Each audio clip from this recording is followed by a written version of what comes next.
자, 오늘 강의는 계시록 13장으로 넘어갑니다.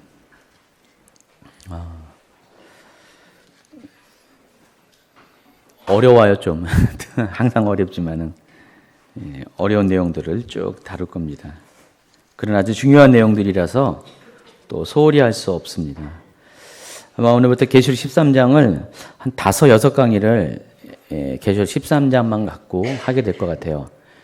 내용이 많다는 것은 그만큼 할 말이 많고 중요한 일이 많다는 것을 또 의미하기도 합니다.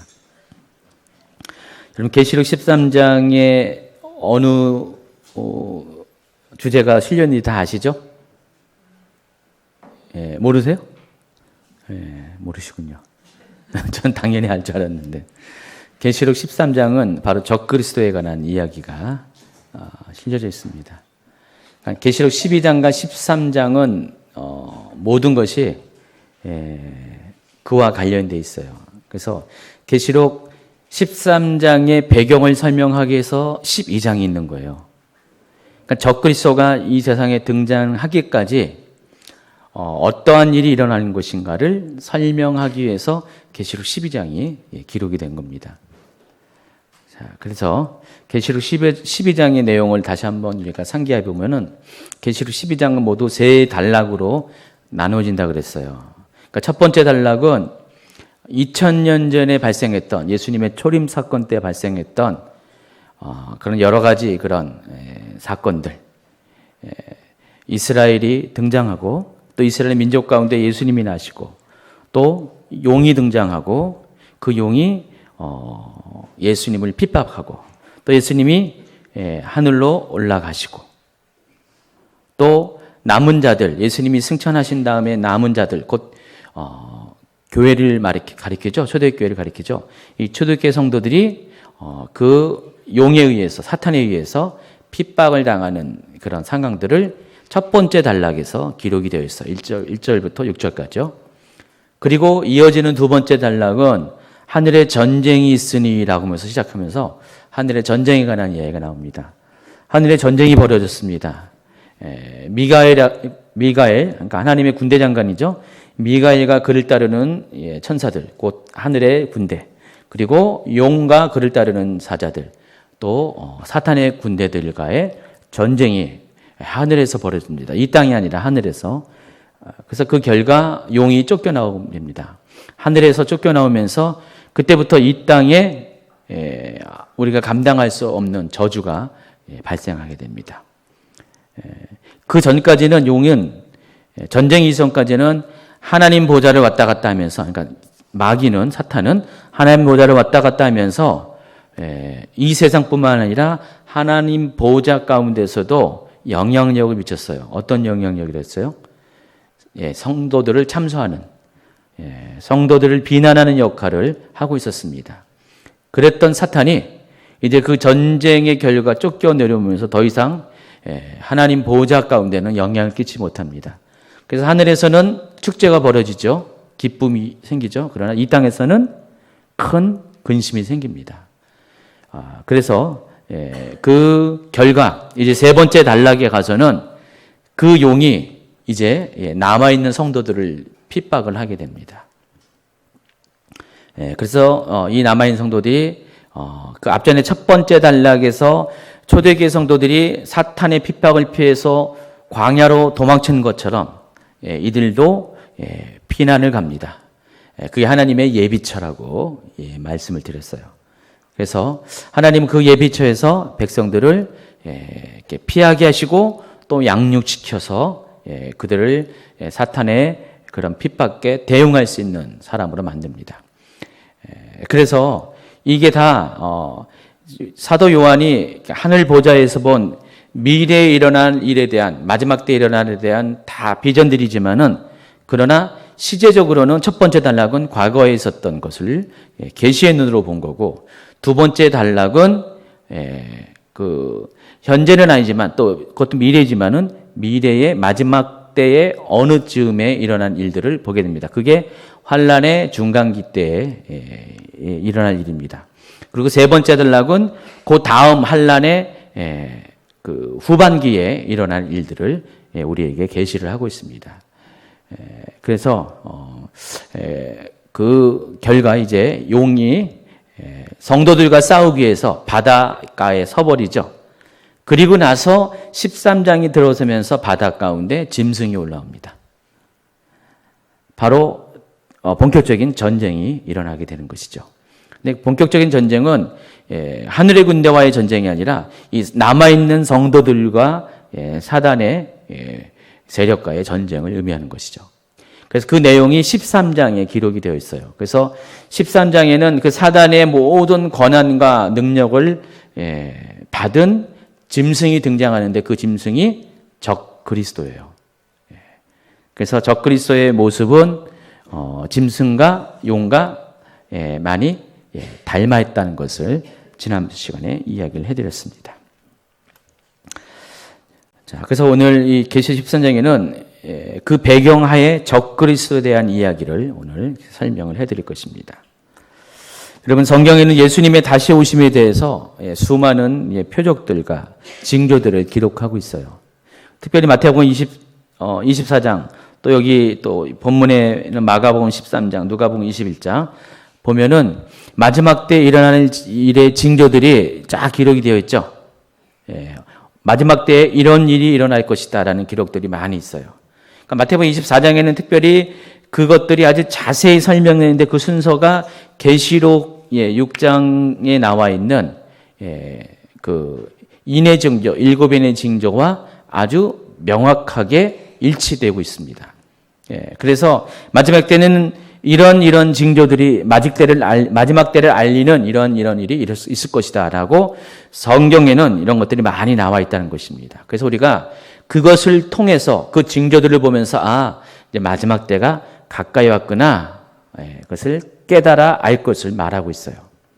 자, 그런데 여기에 소개된 모든 이야기들은요, 역사적으로 특별한 것은 아니에요. 다 그때 다 일어난 역사 가운데 일어난 일들입니다. 민족이 민족을 대적하는 것, 마지막 때문에 일어납니까? 아닙니다.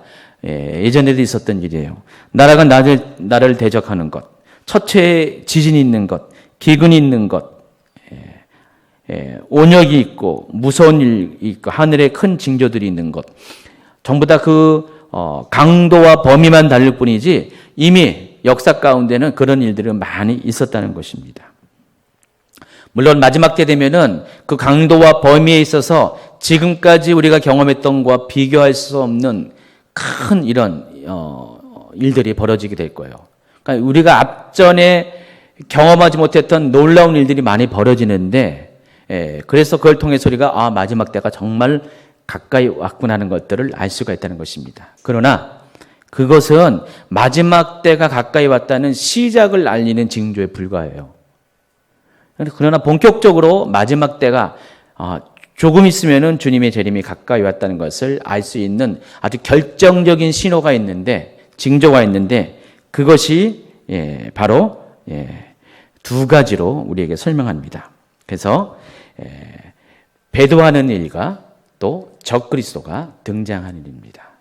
그래서 데살로니가 후서 2장 1절부터 3절까지 한번 같이 읽도록 하겠습니다. 형제들아, 우리가 너희에게 구하는 것은 우리 주 예수 그리스도의 강림하심과 우리가 그 앞에 모임에 관하여 혹 영으로나 혹 말로나 혹 우리에게 받았다는 편지로나 주의 날이 이르렀다고 쉬 동심하거나 두려워하거나 하지 아니할 그것이라.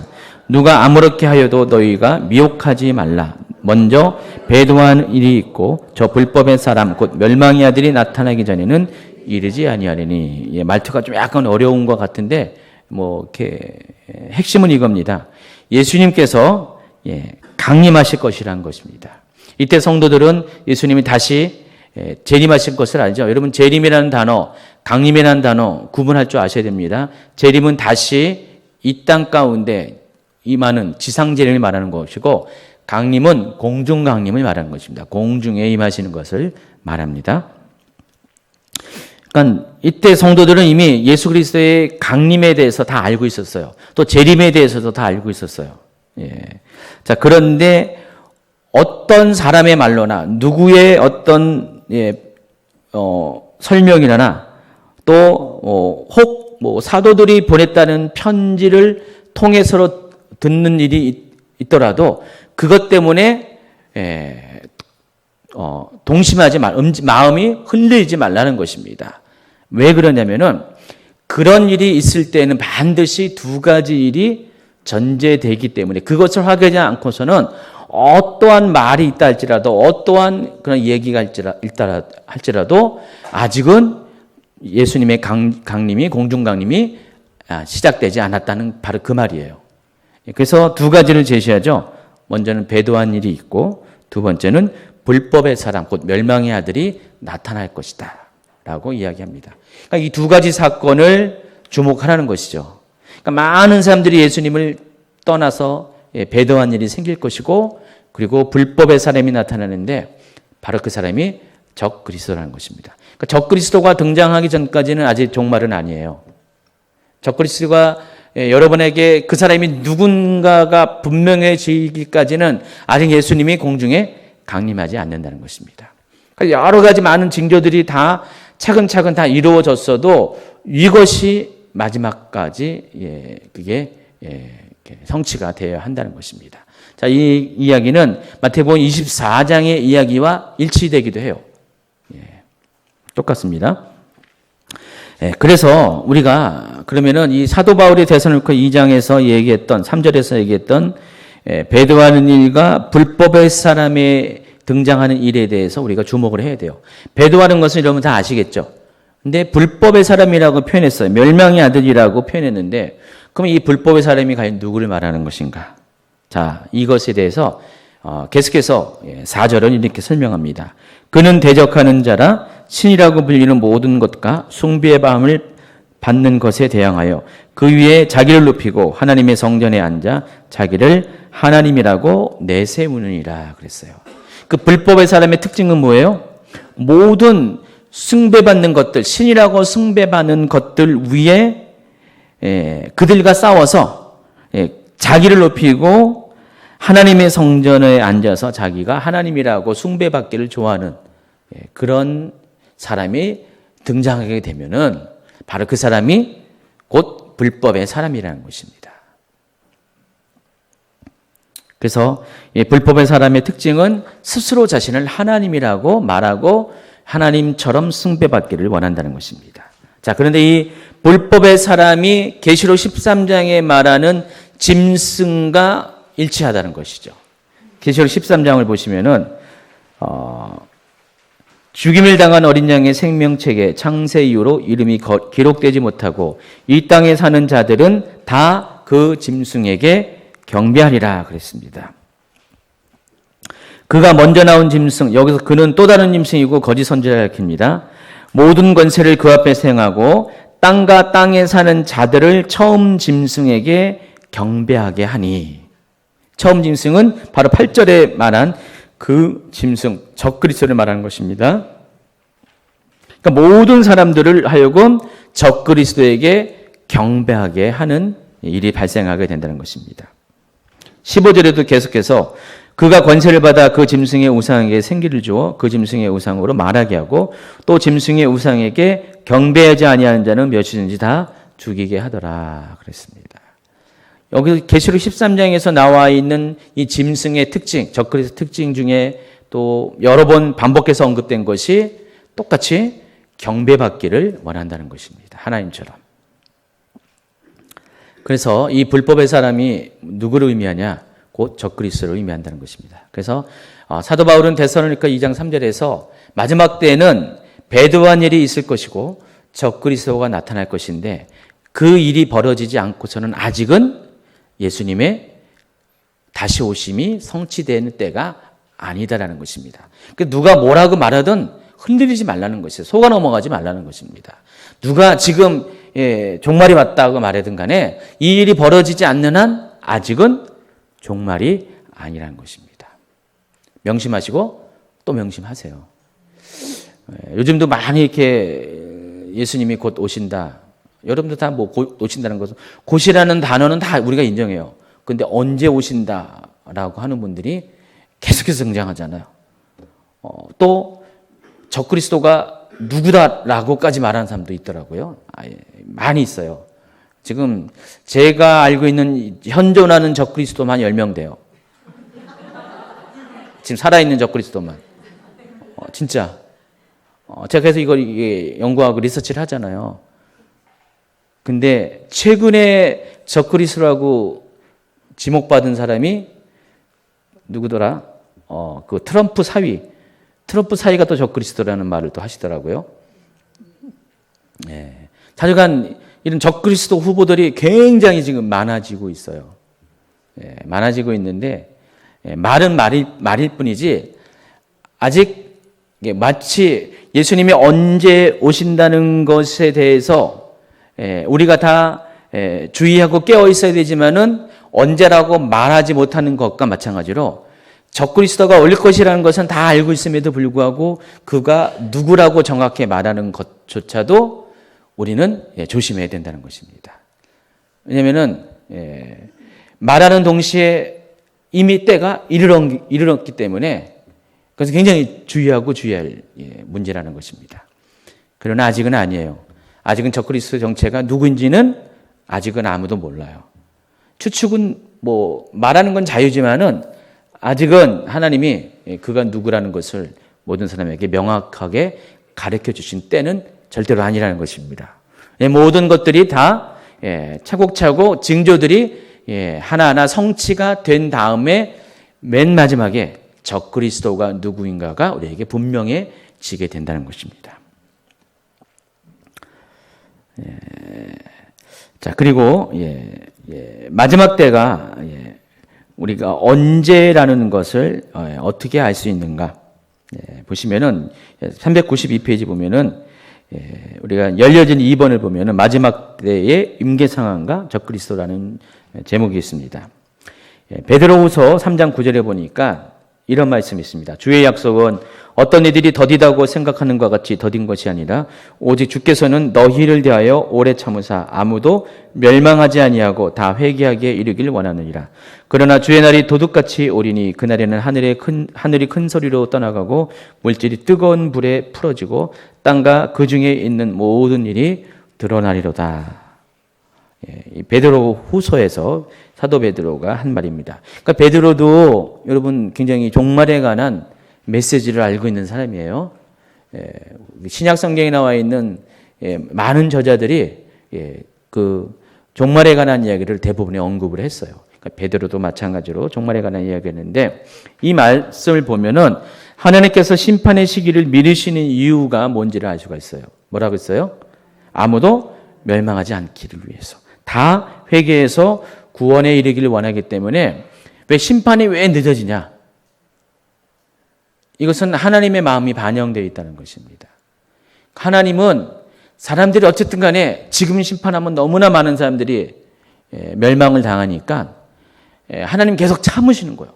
참고 지금 당장이라도 이 세상을 멸망시킬 수 있음에도 불구하고 한 사람도 더 구원하기를 원하고자 하나님 계속 참아내고 계시기 때문에 심판이 우리 보기에는 계속 미뤄지는 것 같지만은 이 세상의 종말이 미뤄지는 것 같지만은 그러나 그같이 된 이유는 바로 하나님의 자비하심과 긍휼하심이 있었기 때문에 그 일이 그렇게 된다는 것입니다.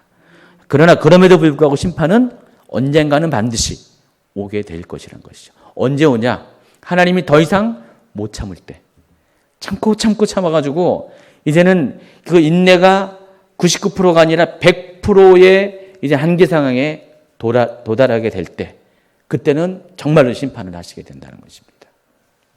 하나님의 때가 있어요. 심판의 때, 카이로스 때가 있다는 것입니다. 그럼 그 인계 상황이 언제냐? 바로 죄악이 가득 차게 되어질 때. 그러니까 하나님께서 우리를 심판함에도 불구하고 어느 누구도 하나님 왜 그랬어요? 말할 수 없을 정도로 모든 것들이 하나님 보시기에도 사람이 보시기에도 그 죄인들이 보기에도 누구도 핑계할 수 없는 이제는 세상이 멸망받기에 마땅해 종말에 오기에 마땅해 하는 바로 그때 하나님은 세상을 심판하게 되신다는 것입니다. 지금도 여러분 뭐 세상이 이렇게 어떻게 돌아가냐 하면서 한탄하는 분이 많이 있잖아요. 지금 보니까 이 정부가 바뀌면서 사람들이 우려했던 일들이 조금씩 막 일어나고 있잖아요. 여러 가지 그런 이렇게 우려했던 것들이 지금 하나씩 이렇게 들고 일어나고 있습니다. 시간이 가면 갈수록 이것들이 정말 남의 나라에 있었던 일들이 우리나라에도 현실적으로 오게 될 수도 있어요. 근데 여러분 막 염려하고 두려워하고 막 한탄하고 막 분노하고 막 그러고 있잖아요. 분노하시고 하세요. 그러나 냉정하게 생각해야 될 부분은 어차피 이 세상은 그 마지막 때를 향해 나아가고 있기 때문에 심판의 때를 나아가고 있기 때문에 속도만 차이가 있을 뿐이지 여러분 시대에 정말 심판이 일어날 수도 있고 안 일어날 수도 있고 그 차이일 뿐이지 어차피 세상은 그렇게 되어질 수밖에 없어요. 그래서 이 세상이 정말 하나님 보시기엔 더 이상 참아낼 수 없는 그때가 마침내 오게 된다는 것입니다. 미국도 그렇고 영국도 그렇고 유럽도 그렇고 대한민국도 그럴 날이 오게 된다는 것입니다. 지금은 세계에서 어떤 나라는 이런 일들이 빠르게 일어나고 어떤 나라는 느리게 일어나고 어떤 나라는 잠잠히 있는 것처럼 보이지만은 정말 마지막 때가 되면은요 이런 일들이 아주 전 세계적으로 보편적으로 똑같은 동일한 강도로 아주 세게 이런 일들이 일어나게 됩니다. 그러니까 여러분 보시기에 세상이 완전히 미쳤구나라고 말할 수밖에 없는 그런 때가 오게 된다는 것입니다. 물론 하나님은 계속 그 일이 일어나지 않기 위해서 하나님도 원하시고요. 계속 참아내고 계시고 또 우리 성도들이 기도할 때 여러분이 기도할 때 그 일들이 실제로 지연되기도 합니다. 우리가 막아내고 있는 것 같지만은 언젠가는 이 일이 하나님 보시기에 정말 한계상에 오를 때가 임하게 된다는 것입니다. 그때까지는 이 세상은 계속해서 마지막 때를 향하고 가고 있을 뿐이지 아직은 심판의 때는 아니라는 것입니다. 그래서 하나님의 인내의 한계점이 도달하게 되는 임계 상황이 도달하게 되는 더 이상 물이 막 이렇게 끓고 있다가 99도 넘어서서 100도가 되면 완전히 끓어오르는 것처럼 그때가 되기까지는 아직은 심판은 임하지 않는다는 것입니다. 그런데 하나님의 그 진노의 그 끓는 점을 99도에서 100도가 되게 하는 그 1도의 역할을 하는 것이 과연 뭘까? 그 제약이 완전히 가득 차게 하는 하나님 보기엔 더 이상 이제 못 참겠다라고 하는 끓는 점에 이르게 하는 그 제약의 종류가 뭘까? 바로 우상 숭배라는 것입니다. 그리고 그 우상 숭배의 정점에 누가 있냐? 적그리스도가 있다는 것입니다.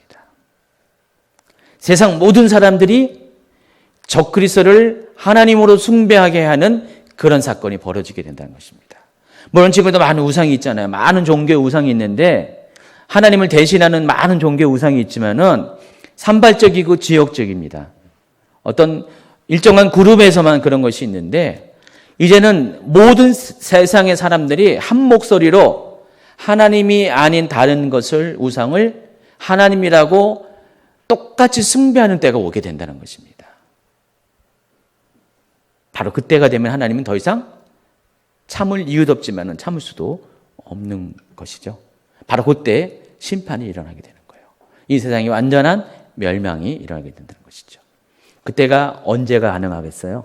여러분 생각하기에 바로 적그리스도가 세상의 왕으로 등극할 때, 그러니까 적그리스도가 통치하는 세상이 오게 될 때, 7년 환란의 대환란의 시기인 바로 3년 반에 후 3년 반에 42개월의 권세를 받고 활동하는 바로 그때 그 일이 일어나게 될 것이라는 것입니다. 그래서 그 일이 일어나기 위해서는 결국은 종교가 밀어줘야 되잖아요. 적그리스도를 종교적으로 밀어줘야 되잖아요. 그래서 세계의 모든 종교가 하나로 통합이 돼서 한 하나님 앞에 모든 종교가 다 그 한 하나님을 섬기게 될 거예요. 근데 그 한 하나님은 우리가 알고 있는 우리 하나님이 아니라 바로 적그리스도라는 것, 사탄이라는 것을 우리는 분명히 알고 있습니다. 그래서 그런 일이 생기게 될 거예요. 그러니까 세계의 모든 종교들이 하나로 통합되는 일이 만약에 여러분 세대에 벌어진다면은 바로 그때가 이미 적그리스도가 온 거고 심판이 이루어질 때가 임박했다는 것을 여러분이 아시기 바랍니다. 그러니까 99.99도가 온도가 되었다는 것을 이제 하나만 딱 건드리면은 완전히 100도가 되면은 끌어오르게 되면 바로 하나님의 심판이 임하게 된다는 것입니다. 그래서 그런 측면에서 지금은 어때요? 그런 것 같아요, 지금은? 아직은 아니잖아요. 근데 아님에도 불구하고 뭐 누가 적그리스도다 뭐 이렇게 말하는 것은 잘못된 거죠. 미혹해 하는 거예요. 아까 데살로니가전서 2장 2절, 3절, 4절에서 말한 1, 2, 3절에서 말한 바로 그 같은 일들을 하고 있는 것이죠. 휴거의 날짜를 정하는 것도 똑같은 일이고 적그리스도가 누구라고 말하는 것도 지금 똑같은 일이라는 것입니다.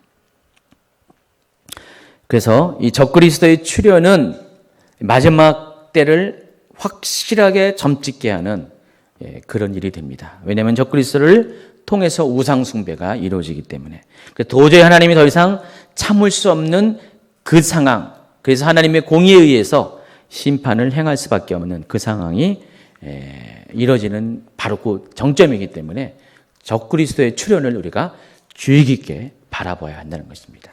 그래서 계시록 13장은 바로 그 적그리스도에 대한 이야기를 쭉 다루고 있어요. 적그리스도에 대한 이야기가 중요하기 때문에 그래서 강의도 굉장히 지금 적그리스도에 대한 강의만 제가 보기에 지금 한 100페이지가 넘어가요. 한 5, 6강의 더 나누면 뭐 7가지까지 나눠지는데 오늘부터 계속 적그리스도에 관한 이야기를 쭉 할 겁니다. 지긋지긋할 거예요. 적그리스도. 지금 한두 달 동안 계속 들을 거니까. 그만큼 중요하기 때문에 말을 할 겁니다.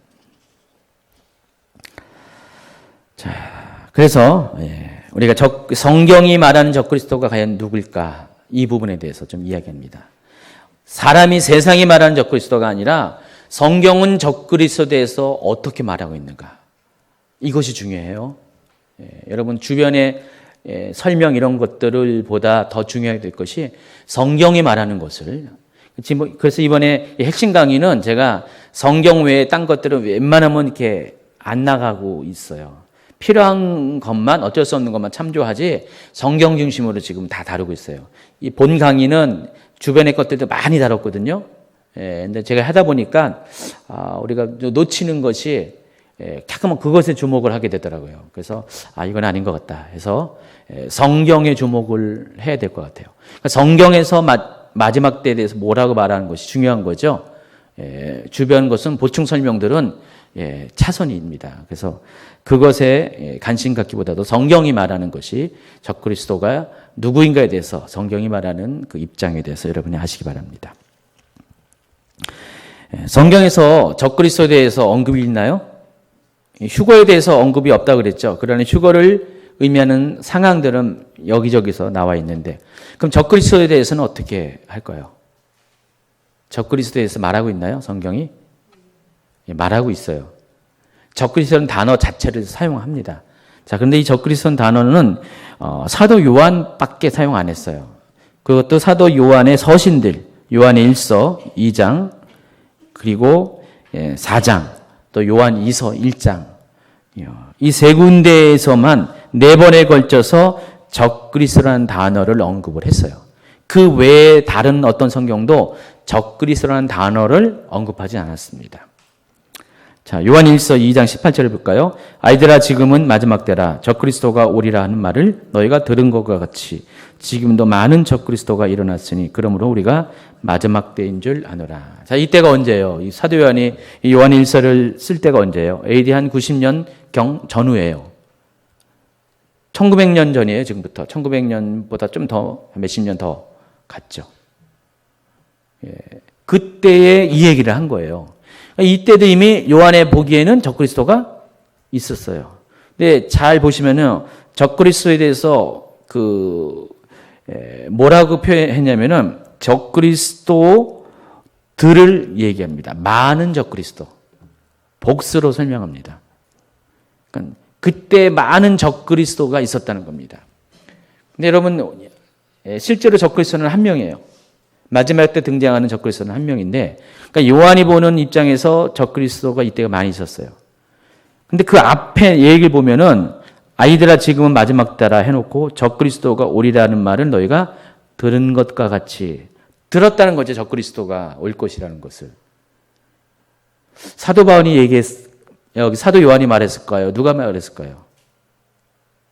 여기 이 말을 하는 것을 보면은 사도 요한도 말할 수도 있겠지만은 사도 요한 외에도 많은 사람들이 적그리스도가 올 것이라는 이야기를 했다는 것을 의미하기도 해요. 이 말에 보면은. 그러니까 많은 사람들이 이미 적그리스도가 올 것이다 얘기했어요. 주로 누가 얘기했어요? 아까 읽어드린 데살로니가 후서와도 사도 바울이 이야기했고 또 베드로도 얘기했고요. 예수님도 이야기했고요. 많은 앞선 성경의 저자들이 성경의 중요한 인물들이 적그리스도에 대해서 적그리스도라는 단어는 말하지 않았어도 그런 역할을 하는 사람들에 대해서 이미 언급을 했고요. 다만 요한은 그런 사람들을 적그리스도라고 명칭을 주어준 거죠. 적그리스도가 영어로 뭐죠? 거기에 안티가 붙죠. 안티. 그리스도를 대항하는 자라는 뜻이에요. 그러니까 예수님을 반대하는 것이 아니라 예수님의 필적할 만한 적수를 말하는 거죠. 대적자. 예수님을 대적하는 사람이 적그리스도예요. 그러니까 데살로니가 후서 2장 3절에서 말한 바로 불법의 아들, 그 멸망의 아들. 자기가 하나님처럼 숭배받기를 원하는 자들. 그런 사람들 말하죠. 그래서 이 사도 요한은 그런 의미에서 사도 요한의 당시에도 그런 역할을 하는 사람이 여러 명이 있었다는 것이에요. 한두 명이 아니라 여러 명이 있었다는 것이에요. 많은 적그리스도가 일어났다는 것입니다. 그래서 그것을 보고 지금이 마지막 때인 줄 너희가 알라. 경고를 삼으라. 그 얘기를 하고 있다는 것입니다. 그렇지만은 이때 예수님이 오시진 않았어요. 그 후로도 거의 2000년 가까이 시간이 흘렀고요. 그러니까 사도 요한이 본 적그리스도는 누군 것 같아요? 바로 그와 같은 적그리스도의 특징을 가지고 그런 일들을 활동을 하는 사람들을 말하는 것인데 그런 사람들이 그때 당시에 많이 있었어요. 실제로 사도 요한 당시에 이때가 언제예요? 기독교에 아주 대규모 핍박이 일어날 때였어요. 거의 기독교가 이제는 살아남지 못할 정도로 로마 제국에 의해서 핍박을 받았습니다. 그리고 이때는요, 또 뭐가 있었습니까? 많은 이단들이 있었어요. 특별히 영지주의라는 이단이 있었어요. 영지주의라는 것은 오늘날 구원파랑 엇비슷해요. 그래서 영적인 지식을 아는 사람이 구원을 받는다. 그런 주장을 핍니다.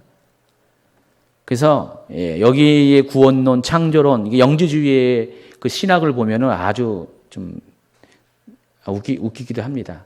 그러니까 그리스 로마의 그런 신화 있죠. 신의 이야기들. 그것들을 끌어들여가지고 기독교 사상과 접하게 해가지고요. 또 플라톤의 이원론까지 끌어들여가지고 기독교 사상과 짬뽕을 시킨 거예요. 짬뽕을 시켜가지고 아주 이상한 교리들을 만들어서 성도들에게 그걸 가리킵니다. 그런 사람들이 많이 있었어요. 영지주의자. 그래서 그런 사람들이 많이 활동하면서 사도 요한은 그들을 보면서 적그리스도라는 이야기를 하고 있는 거예요.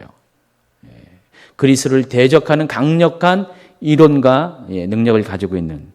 아주 실제적으로 이 사도 요한의 시대 때는 밖으로는 그 로마 정부로부터의 큰 박해가 있었고 안으로는 내부적으로는 많은 이단들이 교회를 무너뜨리는 그런 싸움 가운데서 사도 요한은 그들 모두를 다 적그리스도로 이렇게 말하고 있는 것이에요.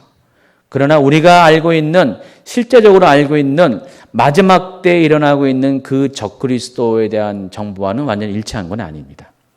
근데 어쨌든 중요한 것은 이때 적그리스도라는 단어가 사용되어졌어요.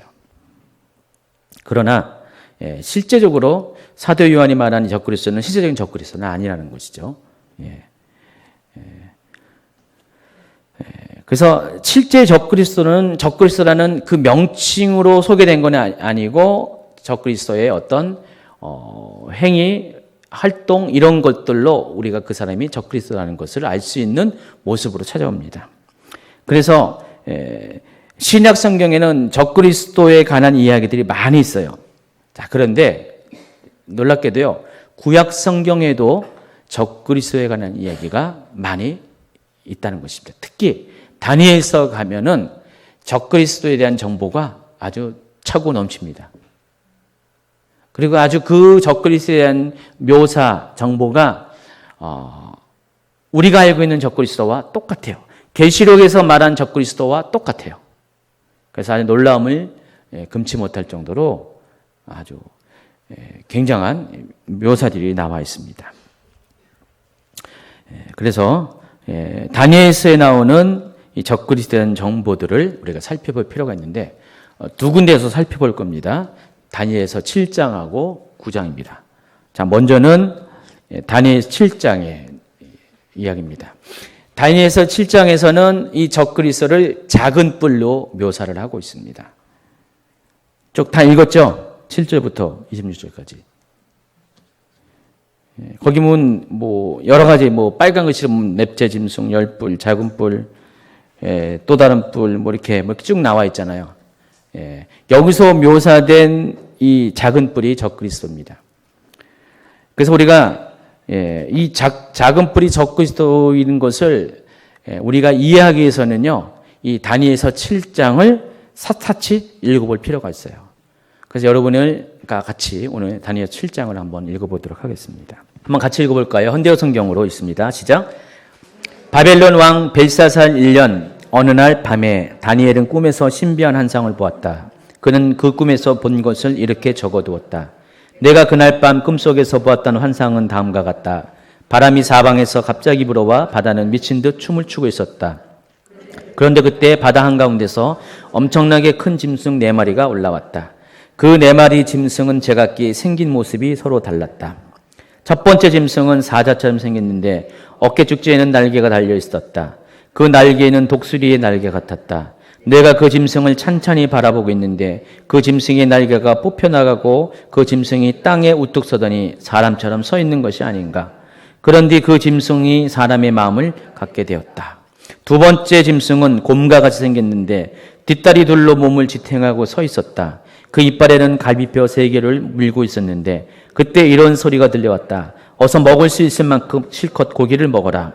내가 찬찬히 바라보고 있는데 또 다른 짐승이 나타났다. 그 짐승은 곧 포범처럼 생겼으나 등짝에는 날개가 4개 달려 있었다. 그 날개는 곧 새의 날개와 같았다. 또한 그 짐승의 머리도 4개나 되었으며 그 짐승에게는 크나큰 권세가 주어졌다. 내가 또 계속해서 바라보고 있는데 4번째 짐승이 나타났다. 그 짐승은 엄청나게 힘이 세어 보였고 또 무시무시하게 생겨 공포감을 주고 있었다. 그 짐승은 엄청나게 큰 쇠이빨로 자기가 잡은 모기를 부서뜨려 먹었으며 남은 것은 질받기도 하였다. 다른 짐승과는 달리 이 4번째 짐승은 뿔이 10개나 달려 있었다. 자, 이게 현대 성경으로 읽으니까 이해하겠죠? 그것을 그림으로 표현한 게 바로 이 그림입니다. 자, 이런 환상을 본 거예요. 이런 그림을 본 거예요.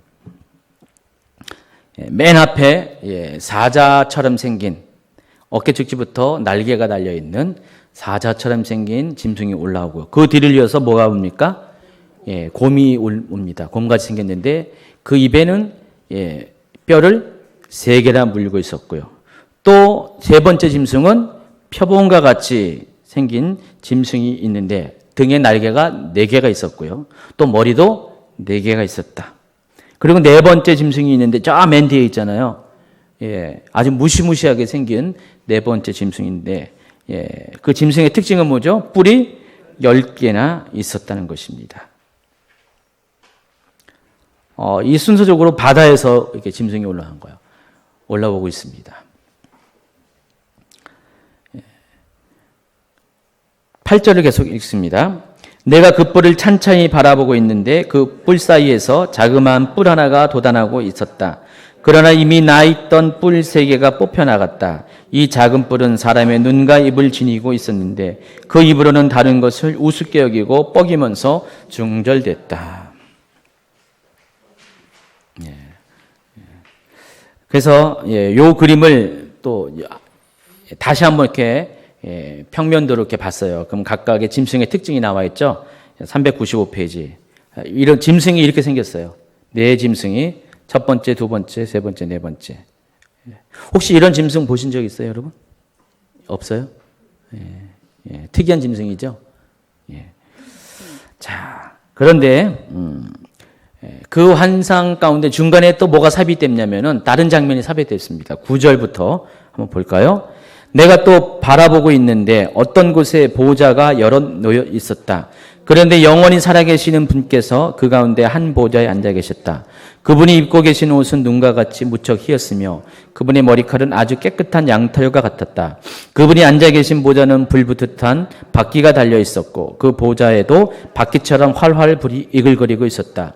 그리고 그 보좌에는 온통 불바다를 이룬 시내가 뻗쳐나오고 있었다. 그분을 모시고 서 있는 사람들은 수천 명이나 되었으며 그분 앞에도 이루 다할 수 없는 많은 사람들이 서 있었다. 그런데 거기서 법정이 열렸고 책이 펼쳐져 있었다. 자, 보시면은 이 장면을 그려놓은 것이 밑에 그림이에요. 이런 장면을 또 본 거예요. 다니엘이. 요한이 아니라 다니엘이 본 겁니다. 자, 그런데 보시면은 이 9절, 10절의 내용을 보면은 여기 누가 등장합니까? 영원히 살아계신 분이 등장하는데 누구시죠? 하나님 아버지를 말하는 겁니다. 하나님 아버지께서 보좌에 앉아 계신다는 것입니다. 하나님 보이십니까? 그림에? 가운데 보좌. 근데 하나님에서 계시록에 보면은 하나님 보좌에서 뭐가 나와요? 빛이 나오잖아요. 그래서 우리가 하나님을 직접 볼 수가 없어요. 빛만 봐요. 빛으로만 볼 수밖에 없죠. 그러나 하나님은 형체가 있는 거예요. 사람의 형체를 갖고 계세요. 이미 이 부분에 대해서는 에스겔도 이사야도 증명을 하고 있죠. 우리는 하나님의 얼굴을 볼 수 없고 하나님의 세미한 것은 볼 수가 없지만은 하나님의 그런 형체는 볼 수가 있습니다. 그러니까 보좌에 앉아 계시다는 것은 실제로 하나님이 보좌에 앉아 계시다는 것이죠. 이 묘사들이 계시록 4장에 나와 있는 묘사랑 거의 동일하는 것을 알 수가 있죠. 그 10절에 보면은 거기서 법정이 열렸다. 책이 펼쳐졌다. 뭘 가리키는 거죠? 계시록 20장에 바로 백보자 심판대를 말하는 것입니다. 지금 요 다니엘 7장 9절 10절의 내용들은 계시록 4장과 20장에서 언급한 요한이 언급한 그런 장면들과 닮아 있어요. 그러니까 요한이 이미 그 하늘의 보호자의 광경을 보기 전에 다니엘은 이미 수백 년 전에 하늘 보호자의 광경을 보았다는 것입니다. 또 그 전에 에스겔도 보았고 그리고 이사야도 하늘 보호자의 광경을 다 보았어요. 11절에 계속 있습니다.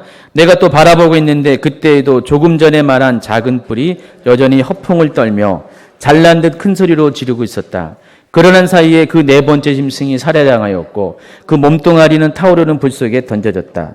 나머지 다른 짐승들은 가지고 있는 권세를 빼앗겼으나 그 목숨만은 일정 기간 동안 부지하도록 허락받았다. 13절 그날 밤 내가 그 신비한 환상을 보고 있는 동안 사람같이 생긴 이도 볼 수 있었다. 그는 구름에 휩싸여 영원히 살아계신 분 앞으로 인도되어 그분 앞에 섰다.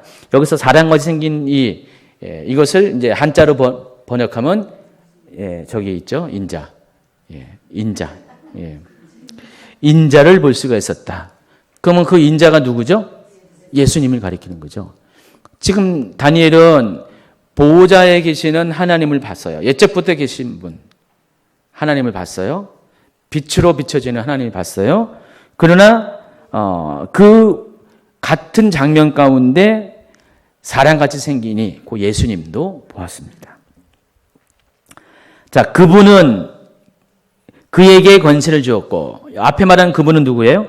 영원히 살아계신 분, 바로 하나님 아버지의 말하고, 그는 사람같이 생기니 예수님을 가리킵니다. 권세를 주셨고 존경을 받기도 하셨으며 나라도 다스릴 권한을 주셨으므로 룻 백성들 곧 인종이 다르고 쓰는 말이 다른 온 백성들이 모두 다 그를 섬겨야만 하였다. 그의 권세는 언제까지나 지속될 것이며 그가 다스리는 나라나 끝이 없이 계속될 것이다. 이거 보면은 굉장히 계시록의 내용을 충분히 반영하고 있다는 것을 알 수가 있을 것입니다. 자, 그런데 15절부터 한번 보세요. 읽어볼까요? 나는 그날 밤 이 환상을 보고 놀라지 않을 수 없었다. 정말로 번민하였다.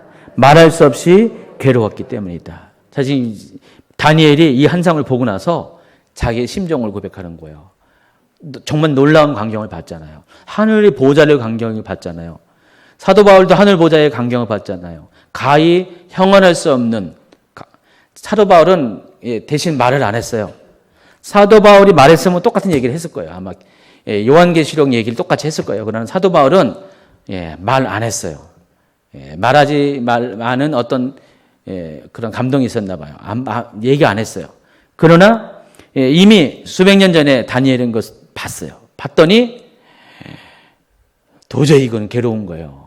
그 장면을 봤더니 너무나 끔찍한 겁니다. 여기 다니엘은 이 환상을 보니까 너무 두려운 거예요. 짐승이 나오는데 4마리의 짐승이 나오고 거기에 또 하나님 보호자까지, 이건 꿈도 아니고 환상이잖아요. 그러면서 그 환상의 내용이 17절부터 딱 나와요. 해석을 합니다. 그러니까 다니엘이 임의로 해석한 게 아니라 이미 하늘에 있는 존재가 다니엘이 본 환상에 대해서 해석을 해줘요. 그래서 이것은 오류가 있는 게 아니에요. 정답이라는 것입니다. 자, 그래서 이 정답을 통해서 우리가 계시록에 동일한 내용이 나오는데 그것들을 같이 비교해서 풀어가야 된다는 것이죠. 그래서 우리가 적그리스도에 대해서 알려면은 이 다니엘서를 알아야 돼요. 7장을 알아야 되고 9장을 알아야 됩니다. 자, 17절부터 같이 또 읽겠습니다. 그 엄청나게 큰 내 짐승은 앞으로 이 세상에 등장할 내 나라를 가리킨다. 그래서 결국 한없이 높으신 하나님을 섬기는 백성들이 그 나라를 물려받아 영원토록 이어나갈 것이라는 뜻이다. 자, 이렇게 딱 얘기했어요. 간단하게. 근데 다니엘을 보니까 이거 갖고 설명이 안 돼. 계속해서 이렇게 말합니다. 이렇게 나는 그 대강의 뜻을 알기는 하였으나 더 자세히 알고 싶었다. 4번째 짐승이 다른 짐승들과 똑같지 않고 다르게 생긴 것, 또 무시무시하게 생긴 그 짐승이 놋새로 된 발톱과 새로 된 이빨을 그 먹이로 부서뜨려 먹으며 남은 것을 발로 짓밟는 것이 무슨 일인지, 또 그 머리에 뿔이 10개 달린 것이 뭔가, 또 새로 뿔이 자라나자 다른 뿔 3개가 뽑혀나간 것, 또 새로 딴 뿔에 눈과 입이 달려 있어 남을 우습게 여기고 허풍 떨며 큰소리 치는 것이 무엇인가, 또 그것이 다른 것보다 훨씬 더 무시무시해 보이는 것이 무엇인가. 이런 것들이 궁금했다는 것이죠. 이 환상 가운데 있는 핵심적인 내용들이죠. 여러분, 이렇게 현대 성경을 하니까 아주 이해가 쉽죠. 개역 개정 보면 뭔 말인지 모르는데, 그래서 여러분 이렇게 어려운 이렇게 내용들은 쉬운 번역들을 찾아서 읽어보시면은요, 적어도 뭔 말을 하는지는 알잖아요. 습관을 들이시기 바랍니다. 여기 보면 아주 명확하게 이 설명들이 이렇게 이해가 되고 있어요. 그러니까 다니엘은 지금 자기가 본 환상에 대해서 그 보호자의, 아니, 그 옆에 계신 분, 사람같이 생기신 분, 그러니까 예수님 옆에 계신 분한테 누군가에 물어봤더니 아주 짤막하게 대략적인 것을 얘기하는 거예요. 그랬더니 그걸로 성이 안 차니까, 확실하게 이 환상에 대해서 설명이 안 되니까 다시 한번 더 자세히 알기를 원해서 자기가 궁금했던 목록을 쫙 설명하는 거예요. 몇 가지 나와요? 하나, 둘, 셋, 넷, 다섯, 6가지. 6가지의 질문을 쫙 이렇게 목록을 만들었습니다. 그게 19, 20절에 나오는 겁니다. 자, 그런데 21절에 보세요. 내가 바라보고 있는데 지금 궁금해하였던 그 뿔이 하나님의 백성에게 싸움을 걸어 그 백성을 정복하였다. 그러나 때가 이르자 영원히 살아계신 하나님이 오셔서 자기 백성을 편들어 주시고 그들에게 나라를 되찾아 주셨다. 아까 지금 뿔에 대해서 얘기했잖아요. 작은 뿔에 대해서. 짐승 있었고 또 네 번째 짐승 가운데 10뿔 얘기했고 그 10뿔 가운데 삐지고 나와 있는 그 작은 뿔이 있었는데 그 작은 뿔이 아주 얄밉게 놀면서 쭝얼쭝얼대면서 자기 자랑하면서 막 이렇게 막 그랬잖아요. 근데 바로 그 뿔이 하나님의 백성에게 싸움을 걸었어요. 그리고 하나님의 백성을 정복했어요. 그러나 그것이 끝이 아니라 때가 이르자 하나님께서 오셔서 자기 백성을 편들어 주시고 그들의 나라를 되찾아 주었다. 여러분 대충 이제 이 말이 뭔 말인지 짐작을 하겠죠. 근데 다니엘의 입장에서는 이 말이 뭔 말인지 모르죠. 당연히 이때 당시에. 그러면서 2, 3절에 보면은 다음은 내가 그 환상의 뜻을 들은 내용이다. 이제 구체적으로 그 환상에 대해서 이렇게 설명합니다. 네 번째 짐승은 이 세상에 등장할 네 번째 제국을 가리킨다. 이 제국은 앞에서 등장하였던 다른 제국과는 다를 것이다. 이 네 번째 제국은 온 세상을 마고 부수고 짓밟을 것이다. 그 10뿔은 그 제국을 다스릴 10명의 왕을 가리킨다. 그 뒤에 또 한 왕이 등장할 텐데 그 한 왕이 뭐라고요? 작은 뿔을 말한 것입니다. 그 왕은 앞서 등장하였던 왕들과는 다른 면모를 보일 것이며 세 나라 왕을 뒤집어 엎을 것이다. 또 25절에 그 왕은 한없이 높으신 하나님을 거슬러 함부로 입을 놀릴 것이며 또 하나님을 섬기는 백성들을 말도 못하게 짓누를 것이다. 그 왕은 종교법을 바꾸고 또한 국경일도 모두 바꾸어 버릴 것이다. 이렇게 하나님의 백성은 그 왕의 앞자리에서 한 해와 두 해와 반, 그러니까 3년 반을 살아야 할 것이다. 그리고 26절, 그런 다음 하늘 법정에서 재판이 열려 그 왕의 권세를 모조리 빼앗아 버릴 것이다. 결국 그 왕은 완전히 망할 것이다. 이렇게 이 땅에 있는 모든 나라가 지니고 있는 권세와 온갖 위엄과 영화는 한없이 높으신 하나님의 백성에게 주어질 것이다. 하나님의 백성이 살아갈 그 나라는 영원히 끝나지 아니하리라. 세상의 모든 통치자들이 하나님의 백성을 섬기리라. 하나님의 백성에게 굴복하리라. 28절, 이상의 그 환상의 내용이고 그 뜻풀이로 들은 내용이다. 나는 너무나도 깜짝 놀라 얼굴빛 빠져 노랗게 변할 정도였지만 이 모든 일을 내 마음속에 깊이 간직하였다. 요것만 봐도 계시록을 아는 사람은 지금 이게 계시록의 이야기를 하고 있다는 것을 여러분 아실 겁니다. 계시록을 모르는 분들은 모를 것이고 지금 이건 계시록 얘기하고 있어요. 그러니까 계시록에서 나중에 이야기할 내용들을 이미 다니엘은 오래전에 보았어요.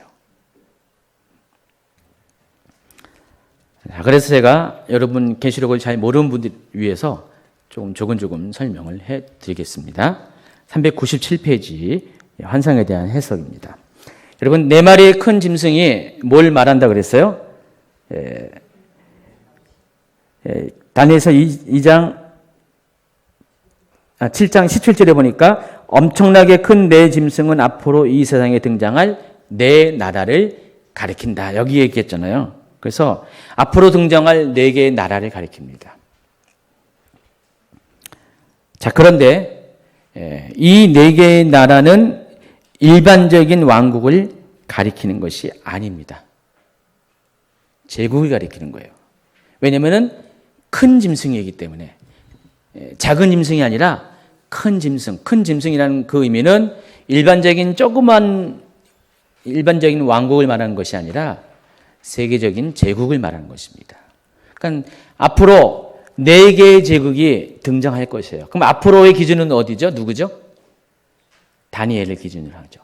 다니엘이 살고 있는 때를 기준으로 네 개의 제국을 말한 것입니다. 그래서 이 네 개의 제국은 바벨론 제국, 페르시아 제국, 그리스 제국, 로마 제국을 가리켜요.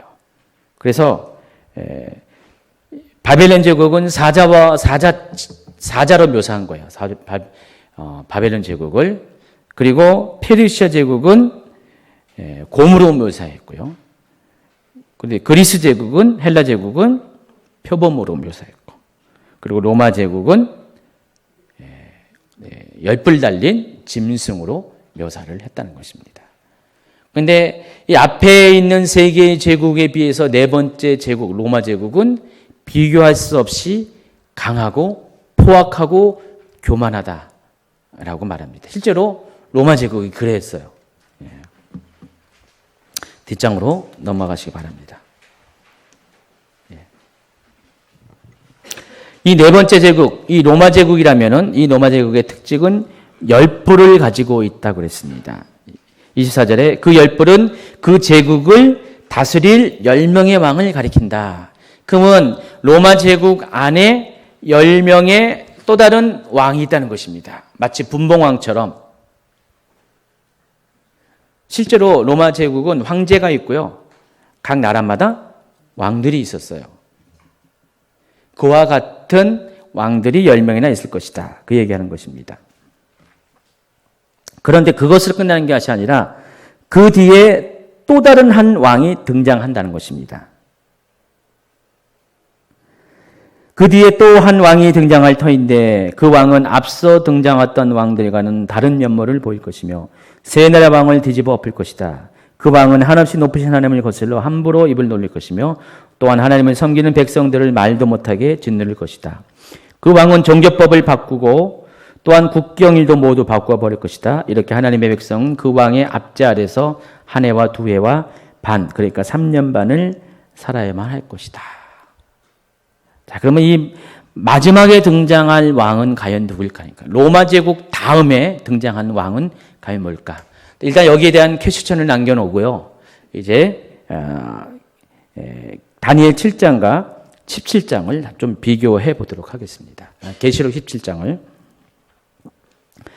이 다니엘이 환상을 본 시기가 BC 550년경이에요. 그리고 AD 95년경에 계시록이 쓰여졌어요. 그러면 무려 몇 년입니까? 645년. 645년의 시간차가 있는 것이에요. 645년의 시간 뒤에 요한이 다니엘이 본 비슷한 것들을 환상으로 본 것이 아니라 요한은 직접 하늘로 끌려 올라가서 입신 상태에서 그 영이 끌려 올라가가지고 그 광경을 보았어요. 다니엘은 이 땅에서 환상으로 봤죠. 그러나 사도 요한은 위에 올라가서 봤습니다. 물론 다니엘은 아주 구체적으로 정확하게 보고 직접 또 물어보기도 했어요. 근데 계시록에서의 본 이 장면은 짤막짤막한 장면이에요. 설명도 많이 없어요. 그러나 중요한 것은 직접 보았다는 것입니다. 그래서 장면으로 따진다면은 계시록의 장면이 아주 정확한 거예요. 그러니까 우선순위를 두면은 계시록의 내용이 정확한 거고 이 다니엘의 내용은 그것을 설명하는 보조 자료로 사용해야 된다는 것입니다. 마치 참고서처럼. 자, 그래서 계시록 17장에는 어떤 내용이 있을까? 7절 보세요. 역시 현대어 성경이 있습니다. 그때 천사가 내게 말하였습니다. 왜 이렇게 놀라는가? 이 여자가 누구이며 또 이 여자를 태우고 다니는 짐승이 누구인지 내가 가르쳐 주겠다. 지금 계시록 17장은 큰 음녀에 관한 얘기죠. 큰 음녀 이야기하면서 그 음녀가 짐승을 타고 있는데 짐승이 올라타고 있어요. 음녀가. 그럼 그 짐승이 뭘까? 누군가를 설명을 합니다. 이 짐승은 전에는 살아 있었으나 지금은 죽었다. 그러나 그 아비소스가 뭘 말하는 건지 아시죠? 무저갱. 그 이 아비소스는 계시록 20장 초반에 보면은 바로 이 땅의 마지막 전쟁, 아마겟돈 전쟁 있은 후에 적그리스도가 잡히고 거짓 선지자가 잡혀가지고 영원한 불못 지옥, 둘째 사망으로 들어갑니다. 완전한 심판을 받죠. 그리고 또 그를 따르는 사람들이 다 죽임을 당하죠. 그리고 지옥에 들어가죠. 아직은 영원한 지옥이 아니라 이 세상에 존재하는 지옥이에요. 지옥에 들어가는데, 근데 요 사탄은 그런 심판을 받는 것이 아니라 무저갱 속에 갇히게 되죠. 1000년 동안. 기억하시죠? 자, 근데 이 짐승은 전에는 살아있었으나 지금은 죽었다. 그리고 아비소스라는 밑 없는 지옥의 구덩이에서 올라와 영원한 멸망으로 달려갈 것이다. 이 말이 뭔지 아시죠? 이 아비소스라는 무저갱에서 올라와요. 계시록에서도요, 짐승이 무저갱에서 올라오거든요. 무저갱에 올라오는데 이 무저갱에서 올라와 영원한 멸망. 영원한 멸망은 뭐예요? 바로 영원한 불못지옥, 둘째 사망을 가리켜요. 거기 있다가 영원한 지옥으로 던져질 바로 그 존재라는 것입니다. 이 세상이 시작되던 해부터 생명책에 이름이 기록되지 않은 사람은 죽은 줄 알았던 그 짐승이 다시 나타난 걸 보고 놀라 까무러칠 것이다. 이제 잘 새겨들으라. 이 짐승에게 붙어있는 7개의 머리는, 짐승의 특징은 뭐라고 했어요? 머리가 7개, 그리고 뿔이 10개. 용도 똑같죠? 용도 머리가 7개. 이 용과 짐승의 차이는 뭐죠? 왕관이 어디에 있냐에 따라 차이가 있죠. 용에게는 왕관이 어디 있어요? 머리에 있죠. 그런데 이 짐승에게는, 적그리스도에는 왕관이 어디 있어요? 뿔에 있어요. 요 차이예요. 그래서 왕관이 어디 있냐? 그러니까 왕관은 통치권을 상징하는데, 그래서 이 마귀는, 사탄은 제국을 통해서 세상을 다스렸고요. 그리고 적그리스도는 열보를 통해서 세상을 다스린다는 것입니다. 그래서 마지막 때의 핵심은 열불이에요, 열불. 마지막 그 종말의 때가 되면은 사단이 적그리스도 짐승을 통해서 세상을 통합시켜가지고 하나의 왕국으로 만들어가지고 세계 제국을 만들어서 세상을 다스리게 돼요. 세계 단일 정부를 다스리는데 그 통치를 누가 하냐면은 열불이 한다는 것입니다. 10개의 왕이 한다는 거예요. 예, 다시 그 본문으로 가면은 398페이지 보면은, 그래서 이 7개의 머리는 이 여자의 집이 있는 7개의 언덕 위에 건설된 어떤 도시를 뜻한다. 이 말 때문에 로마에 실제로 7개의 그 언덕이 있거든요.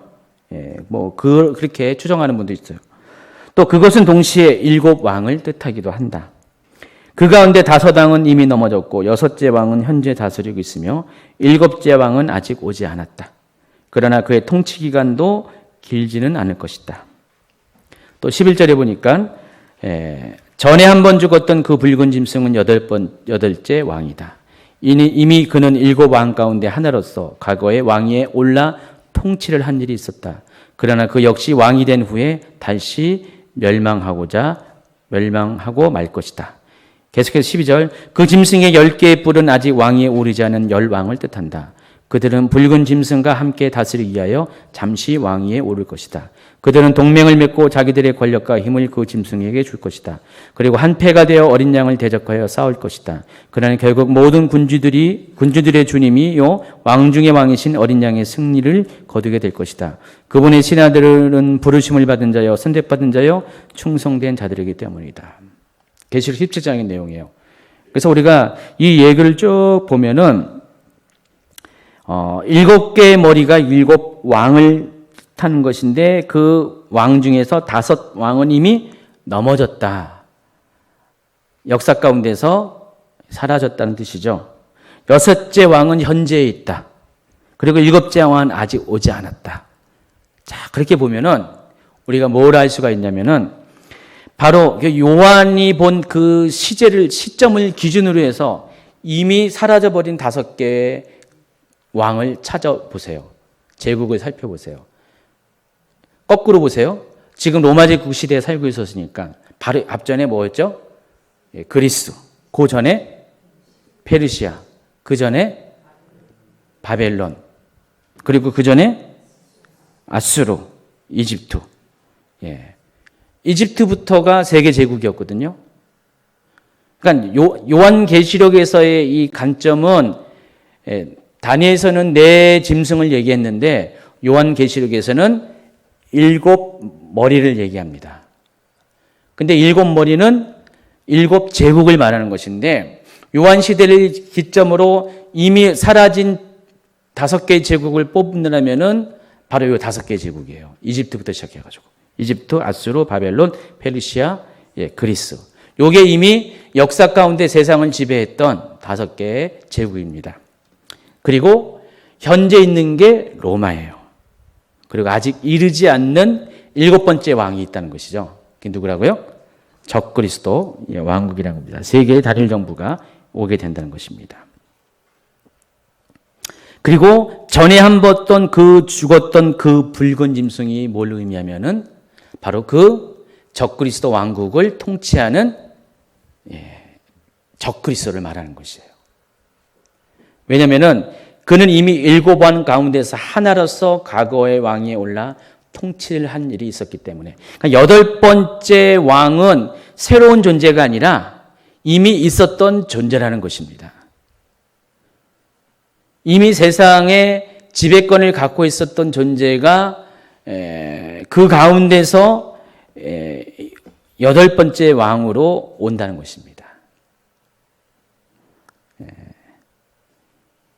그래서 그 적그리스도는 우리에게 있어서 새로운 존재로 다가오지만은 이미 적그리스도의 일들을 했던 앞전 시대의 많은 적그리스도의 모형들, 샘플들, 역할들이 있었고, 적그리스도는 그와 같은 모습으로, 독재자의 모습으로 마지막 때 7번째 왕의 등극과 함께 등장하게 된다는 것입니다. 그러니까 7번째 세계 제국이 등장할 때 그 적그리스도는 본격적으로 8번째 왕으로 오게 된다는 것입니다. 또 10개의 뿔은 아직 왕위에 오르지 않는 10왕이라고 했죠.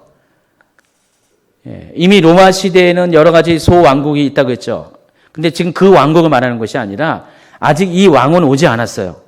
앞으로 미래에 올 것인데, 붉은 짐승, 다시 말해서 적그리스도와 함께 공동으로 다스리기 위해서 올 10명의 왕이라는 것입니다. 그래서 동맹을 맺고 자기들의 힘과 권력을 짐승에게 주게 돼서 그리스도를 대적해서, 하나님 대적해서 세상을 지배하게 된다는 것입니다. 자, 근데 놀랍게도요, 이 10뿔에 대해서 우리가 많은 이렇게 궁금증이 있어요. 그래서 30년 전, 40년 전만 해도, 특별히 유럽연합이 결성될 때만 해도 많은 분들이, 맨 처음에 유럽연합이 10개로 시작했잖아요. 그래서 유럽연합이 10뿔이다. 그래서 유럽 대통령이 적그리스도다. 막 그런 식으로 얘기를 했었어요. 근데 아니잖아요. 지금 유럽연합이 EU가 몇이에요? 지금 거의 30개 정도 되나요? 10뿔은 아니에요. 착각을 했죠. 오해를 했죠. 근데 최근에 대두된 것이 뭐가 있냐면은, 실제로 유엔에서 그 뉴월드 오다, 신세계 질서를 주장하는 그 그룹에 의하면은 그들이 짜놓은 플랜, 그 짜놓은 플랜들이 이제 막 누설되잖아요. 알려지잖아요. 그 누설된 플랜에 의하면은 그들은 이미 이 전 세계를 10개의 권역으로 나눠놨어요. 그래서 세계 단일 정부가 등장하면은 이 10개의 권역을 통치하는 통치자들을, 리더들을 따로 세우기로 이미 그들이 결정을 했다는 정보가 이제 우리 가운데 알려집니다. 그 그림이 바로 그거예요. 그 399페이지. 이렇게 10개의 구역으로 세상을 인종과 언어를 초월해서 이렇게 나눈다는 것이죠. 자기들이 원하는 어떤 역할에 따라서 세상을 재편시킨다는 것입니다. 이미 세상은 하나가 됐기 때문에, 자기들이 세상에 오게 되면은 세상이 하나의 정부가 됐기 때문에, 그 정부에서 세상을 다 한 사람이 다스릴 수 없으니까 권역을 나눠서 이렇게 각각의 지역 왕을 세우는 거죠. 지역 왕을 세운 다음에 그 모든 10개의 권역을 최종적으로 통치하는 자가 누구라고요? 적그리스도라는 것이죠. 그게 작은 뿔. 계시록에서는 그 8번째 왕으로 묘사를 하고 있다는 것입니다. 이 계시록의 내용과 다니엘 7장의 내용 중에서 공통점이 또 뭐가 있어요? 그들의 그 왕의 통치 기간. 다니엘서에는 뭐였죠? 한때와 두때와 반때. 계시록에서는 3년 6개월, 42개월. 그 기간이 정확하게 일치가 되면서 내용과 묘사와 또 이 기간이 정확하게 일치되면서 결국 다니엘 7장에서 말한 작은 뿔은 적그리스도를 가리키는 거구나 라는 것들을 우리가 알 수가 있다는 것입니다. 그래서 적그리스도가 과연 누구일까는 아직 몰라요. 그렇지만은 적그리스도는 이런 모습으로, 이런 방식을 통해서 정하신 때에 찾아온다는 것입니다. 400페이지 장차 올 한 왕의 백성으로서 이 적그리스도가 또 묘사를 되고 있습니다. 다니엘서 9장입니다. 그러니까 7장보다 적그리스도에 대한 묘사가 구체적으로 나와 있어요. 그러니까 다니엘 7장은 적그리스도의 출현의 역사적인 배경을 설명하는 거예요. 이에 비해서 9장은 적그리스도가 어떤 활동을 할 것인가에 대해서 설명을 구체적으로 하고 있습니다. 그러니까 7장과 9장 다 적그리스도가 관한 이야기입니다. 우리가 이 핵심 강의 끝나면 다니엘서를 하게 될 텐데 그때 되면은 다니엘서 전체적인 맥락에서 이 7장, 9장을 아마 설명을 연구를 하고 설명을 하게 될 겁니다. 9장 26절, 27절. 62일의 후에 기름 부음을 받은 자가 끊어져 없어질 것이며 장차 한 왕의 백성이 와서 그 성읍과 성소를 무너뜨리려니와 그의 마지막은 홍수에 휩쓸림 같을 것이며 또 끝까지 전쟁이 있으리니 황폐할 것이 작정되었느니라. 그가 장차 많은 사람들과 더불어 한 일해 동안의 언약을 굳게 맺고 그가 그 일의 절반의 제사와 예물을 금지할 것이며 또 포악하여 가증한 것이 날개를 의지하여 설 것이며 또 이미 정한 종말까지 진노가 황폐하게 하는 자에게 쏟아지리라 하였느니라 하니라. 자정한 개역개정을 읽으니까 좀 어렵죠. 자, 여기 보면은 장차 올 한 왕에 대해서 소개합니다. 왕의 백성에 대해서. 결론적으로 이 장차 올 한 왕의 백성을 가리켜서 적그리스도라고 결론을 내릴 수가 있습니다. 왜냐하면 그가 하는 활동이 27절에 나와 있는데 이것이 적그리스도의 활동과 동일하기 때문에 그래요. 자, 다니엘이 이 이야기를 환상을 볼 때, 이 다니엘이 이 이야기를 어떤 상황 가운데서 듣게 됐냐면은 그 이스라엘의 회복을 놓고 기도할 때 하나님께서 가브리엘 천사를 통해서 알게 해준 내용이에요. 이 9장 1절을 볼까요? 메데조 속 아하수에로의 아들 다리오가 갈대 나라 왕으로 세움을 받던 첫 때. 갈대의 나라는 바벨론을 가리킵니다. 그래서 그 첫 해가 BC 539년이에요. 이 다리오 왕이 누구인가에 대해서는 여러분 이게 이 강의 14강을 보시면은 그 다리오 왕이 누군가에 대해서 구체적으로 길게 설명을 해놨어요. 여기서 말한 다리오 왕이 누군가에 대해서 설명을 했습니다. 이 다리오 왕은 어떤 특정한 사람의 이름을 말하는 것이 아니라 왕 명칭을 말하는 것이에요. 당시에 왕 명칭. 이름은 따로 있습니다. 근데 그 사람이 바벨론 왕으로 세움을 받던 해가 BC 539년입니다.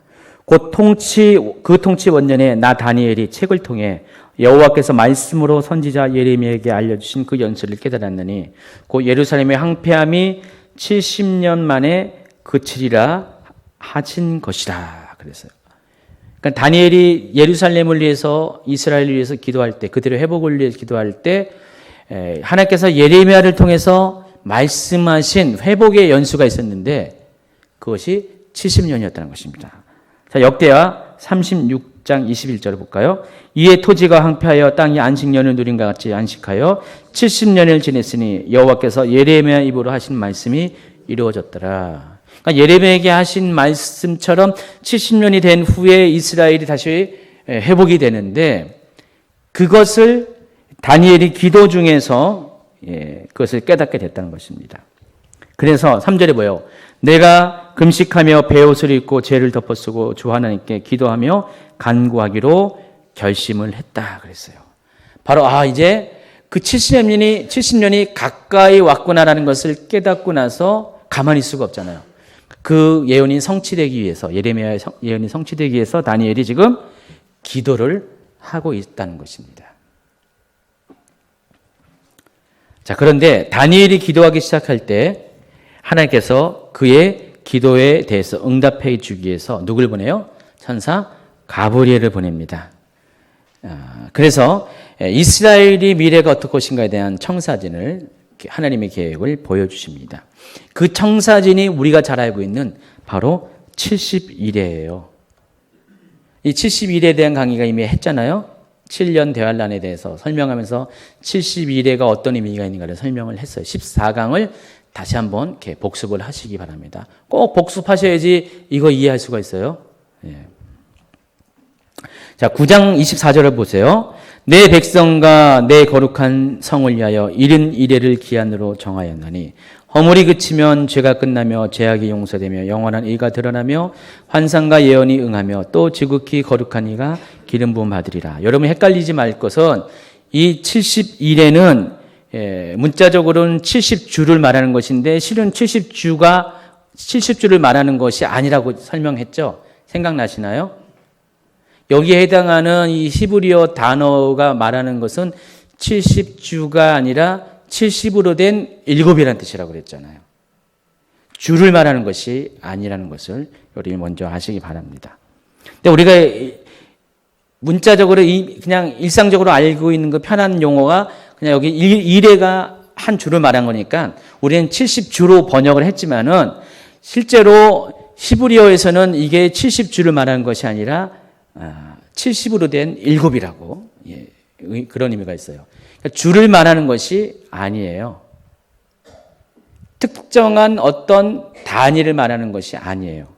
그래서 정말 70주가 될 수도 있고 71이 될 수 있고 70년이 될 수 있고 그걸 이렇게 상황에 따라 이렇게 달라진다는 것이죠. 어쨌든 하나님이 70주를 이른 이래를 기한으로 정했다는 것입니다.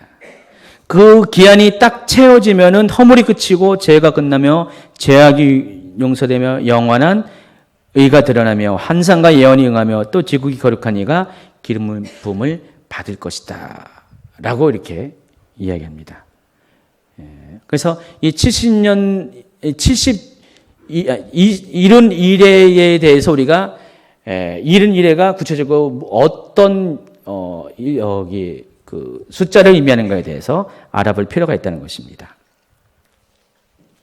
그래서 결론적으로 그 14강 강의를 보면은 여기서 71에는 490년을 가리킨다고 우리가 결론을 내렸어요. 14강에서. 그래서 이것에 대한 부연적인 구체적인 부연 설명이 9장 25절부터 27절까지 나와 있어요.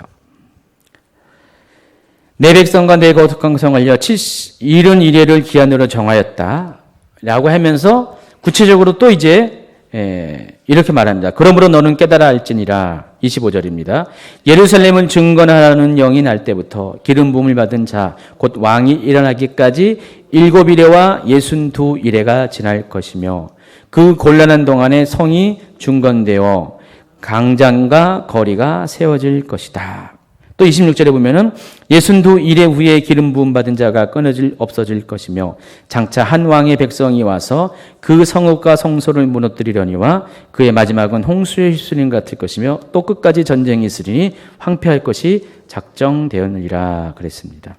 그래서 우리가 25절과 26절을 잘 이해해야지 72일에 대해서 우리가 이해가 가능하다는 것입니다.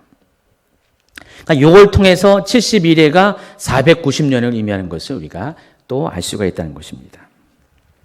자, 보시면은 71회 중에서 25절과 26절에는 69일에만을 언급합니다. 그 69일에가 7일에와 62일에로 또 나눠져요. 그리고 중요한 것은 이 기간 동안에 어떤 일을 합니까? 예루살렘에 중건하는 영이 날 것이고 명령이 일어날 것이고 두 번째 메시아가 일어나게 된다는 것입니다. 요 69일의 동안에 예루살렘 성전을 중건하는 명령이 떨어지고 그때로부터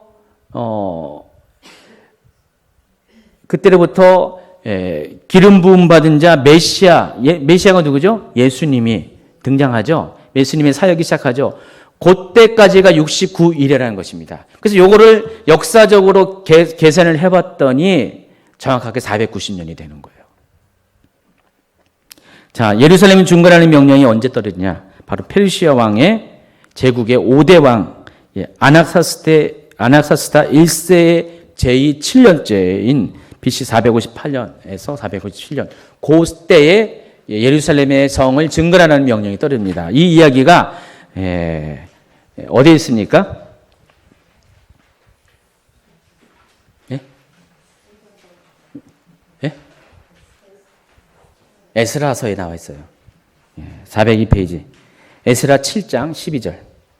모든 왕의 왕 아닥사스다는 하늘의 하나님과 율법의 완전한 학자 겸 제사장 에스라에게 조서를 내리노니 우리나라에 있는 이스라엘 백성과 그들 제사장들과 레위 사람들 중에 새 예루살렘으로 올라갈 뜻이 있는 자는 누구든지 너와 함께 갈지어다. 요 명령이 언제라고요? BC 458년에서 457년 사이에 이 명령이 떨어졌던 것입니다. 여러분, 실제적으로 이스라엘은 3번에 걸쳐서 포로로 끌려갔습니다. 아시죠? 예. 그리고 3번에 걸쳐서 4번인가 거쳐서 나누어서 귀환을 했어요. 예. 그래서 그때마다 귀환할 때 지도자가 다 달랐죠. 예. 그 중에 이 에스라도 이 아닥사스 때 1세 때 이스라엘 백성들을 이끌고 예루살렘으로 옵니다. 근데 이때의 특징은 성전을 재건하라는 그 명령이 떨어진 거예요. 그래서 이때 세워진 성전이 뭐죠? 수룹바벨 성전이죠. 이때 수룹바벨 성전이 세워졌어요. 그래서 그걸 가리켜서 제2 성전이라고 합니다.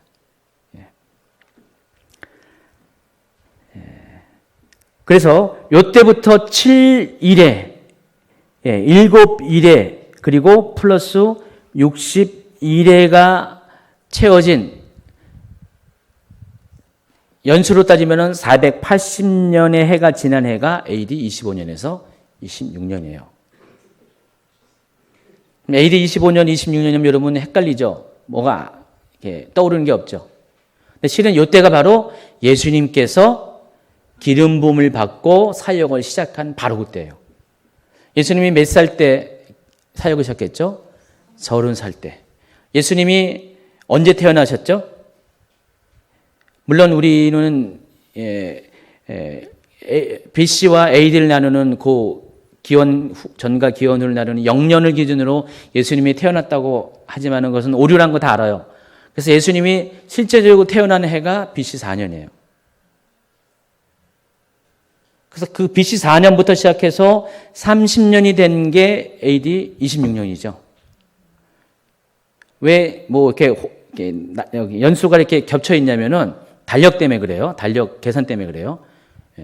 어쨌든 30년이 예수님이 30살이 되어서 드디어 기름 부음을 받고 그리스도로 사역을 시작한 해가 69일에와 정확하게 맞떨어지게 된다는 것입니다.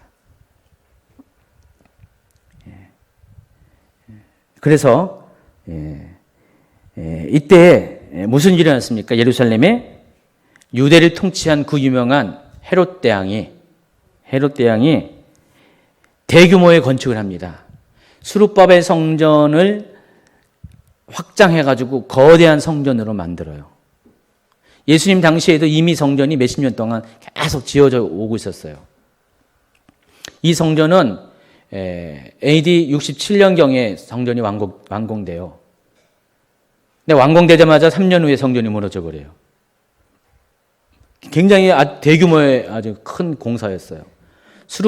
이 헤롯은 건축에 탁월한 건축가라서 그 유대 땅 곳곳에 아주 탁월한 유적지를 많이 남겨놔요. 건축물을 많이 남겨놓는데, 그래서 다니엘서 9장 25절에서 예언한 대로 그 곤란한 동안에 성리 중건되어 광장과 거리가 세워졌다는 것은 바로 이 헤롯 대왕에 의해서 예루살렘에 대규모의 건축이 일어나서 과거의 영광을 되찾다는 바로 그 예언이 성취가 됨을 의미한다는 것입니다. 자, 그런데 또 문제가 있습니다. 62일회가 끝난 다음에 앞서 7일회와 합쳐져서 483년이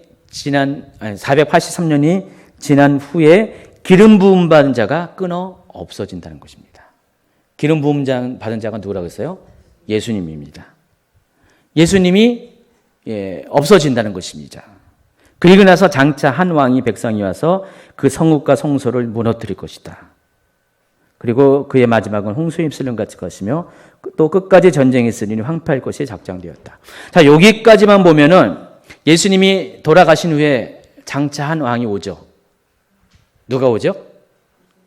디도가 와서 성전을 다시 성읍과 성소를 무너뜨리잖아요. AD 70년에 예루살렘을 다시 무너뜨리죠. 자, 이것을 보면은 이 이야기는 2000년 전의 이야기예요. 그렇죠? 그러나 이 일이 2000년 전의 일이 아니라는 또 문제를 제기하는 게 27절에 나와 있어요. 27절에 볼까요? 403페이지. 그가 장차 많은 사람들과 더불어 한 이레 동안의 언약을 굳게 맺고 그가 그 이레의 절반에 제사와 예물을 금지할 것이며 또 포악하여 가정한 것이 날개를 의지하여 설 것이며 또 이미 정한 종말까지 진노하고 항폐하게 하는 자에게 쏟아지리라 하였느니라 이렇게 나와 있어요. 26절까지만 보면 이 사건이 2000년에 일어난 사건으로 우리가 이해를 할 수 있는데 27절이 문제라는 거죠. 27절에는 이 일이 2000년의 사건이 아니라는 것을 우리에게 알려줘요. 그가 장차 많은 사람과 더불어 한 이레 동안 언약을 굳게 맺을 것이다. 그리고 그 이레의 절반의 제사와 예물을 금지할 것이고 쭉 내용을 보면은 이거 킹제임스 성경을 보세요. 그가 장차 많은 사람들과 7년 계약을 맺을 것이며 그 계약 기간의 절반에 지났을 때에 그가 유대인들의 제사와 예물을 금지하고 성전을 더럽히며 거기에 흉측한 것을 세울 것이다. 그리고 작정된 종말까지 하나님의 무서운 진노가 그에게 쏟아질 것이다. 그래서 우리가 이 내용을 보면은 이게 미래에 일어날 사건을 또 말하는 것을 알 수가 있어요. 그러니까 장차 올 왕은 그 다니엘이 말한 그 장차 올 왕은 예수님 당시에 기름 부음이 받은 자가 끊어진 후에 예루살렘을 멸망시킬 디도를 말하는 것이 아니라 디도는 일종의 역할 모델이고 진짜 장차 올 왕은 마지막 때 올 왕인데 그 마지막 때 올 왕이 하는 행동이 그 적그리스도가 하는 행동이 사람들과 더불어 7년 동안 언약을 맺고 잘 살다가 3년 반이 지난 후에 이런 일을 할 것이다 라고 이야기하는데 그 언급이 누구를 가리키냐? 적그리스도의 이야기와 일치가 된다는 것입니다. 그래서 그게 계시록 13장 14, 15절에 나와 있어요. 그 이야기를 지금 다니엘서 9장 27절에서 이야기하고 있습니다. 자, 우리가 문제가 또 한 가지 있어요. 그렇게 되면은 69일에와 나머지 한 일회가 서로 시간적으로 연결이 안 되잖아요. 그 기간 동안에 거의 2000년이라는 시간의 갭이 있잖아요. 또 이것을 어떻게 설명을 할 것인가? 이것이 좀 문제입니다. 어쨌든 69일에 480년은 그리스도의 초림의 때 이야기고 나머지 한 일에 7년의 이야기는 그리스도의 재림의 때의 이야기인데 이것이 서로 연결되지 않고 갭이 있다는 것입니다. 그런데 이것을 이해할 수 있는 그런 힌트가 또 있어요. 다니엘서 9장 26절에 보면은 62일에 위에 기름을 받은 자가 끊어져 없어질 것이며 장차 한 왕의 백성이 와서 그 성읍과 성소를 무너뜨리려니와 그의 마지막은 홍수에 휩쓸림과 같을 것이며 또 끝까지 전쟁이 있으리니 황폐할 것이 작정되었느니라. 이미 설명을 다 했어요. 그리고 나서 27절에 더 구체적으로 설명하는 것이 그가 장차 많은 사람들과 더불어 한 이레 동안의 언약을 맺을 것이다. 그래서 우리가 여기서 이것을 이야기해서 두 가지 단어에 초점 맞춰야 돼요. 장차라는 단어와 정한 종말이라는 단어를. 그러니까 정한 종말은 하나님이 정해놓은 마지막 때를 말하는 것이에요. 엔타임을 말하는 것이에요. 그러니까 하나님의 엔타임 때에 일어날 일들이 7년 동안의 그 장차 올 왕이 사람들과 언약을 맺을 것이고 나머지 절반의 기간 동안에 적그리스도적인 그런 숭배를 받을 것인데 그게 정해진 종말 직전에 일주일 7년 사이에 일어날 일이라는 것입니다. 그렇다면은 이 장차라는 이 말이 의미하는 것은 지금 다니엘 때부터 예수님 당시의 때에 바로 연이어서 일어나는 예수님이 죽음 이후에 일어나는 그 시간을 말하는 것이 아니라 앞으로 마지막 때에 정한 종말의 때 일어날 바로 그 시간대를 말하는 장차라는 것을 여러분이 아셔야 된다는 것이에요. 이해하세요? 근데? 예. 어렵죠? 근데 26절과 27절에는 우리가 알지 못하는 갭이 있다는 것이에요. 그러니까 다니엘이 본 시간 개념은 다니엘은 70일에라는 그런 답을 얻었는데 그 71회의 답 중에서 69일에는 예수님이 오실 때까지 그리고 예수님이 오신 후에 죽을 때까지의 그 역사를 반영하고 그리고 나머지 그 한 일회가 남아 있는데 그 나머지 한 일회가 거기서 이루어지는 것이 아니라 시대를 뛰어넘어서 정한 종말의 때에 일어나게 된다는 것입니다. 그리고 그때에 장차 왕이 올 것이고 왕의 백성이 올 것이고 그 왕의 백성이 하는 일이 성읍과 성소를 무너뜨리고 또 한 일해 동안에 언약을 굳게 맺고 나머지 절반의 그 3년 반 동안에는 제사와 예물을 금지하게 된다는 것입니다. 그리고 아까 다니엘서 7장에 말한 한 때와 두 때와 반 때 동안에 그 적그리스도가 행하는 그 일을 행하게 된다는 것입니다. 그 이야기를 하고 있는 것이에요. 그래서 결론적으로 장차 올 왕은 디도를 가리키는 것이 아니라 적그리스도를 가리키는 것이다. 그 얘기를 하려고 하는 것입니다. 이 내용도 14장에 설명이 되어 있어요. 그리고 적그리스도에 대해서 성경에는 데살로니가 후서 2장 3절에는 불법의 사람, 멸망의 아들로 설명을 하고 있고요. 또 아까 계시록 17장도 잠깐 소개했는데 8번째 왕으로 소개를 하고요. 계시록 또 11장과 13장 등에는 짐승이라는 표현도 하고 있습니다. 적그리스도에 대해서. 그래서 계시록은 특별히 일관되게 적그리스도를 가리켜서 짐승으로 묘사합니다. 짐승의 모습을 보면은 머리가 일곱이고 뿔이 열이고 머리에 7 왕관이 있다고 했어요. 아까 용과 짐승에 대해서 이게 아니죠? 머리에 7 왕관은 용이고 뿔에 7 왕관이 있는 게 적그리스도죠. 그림을 쭉 보시고 비교를 하시고요.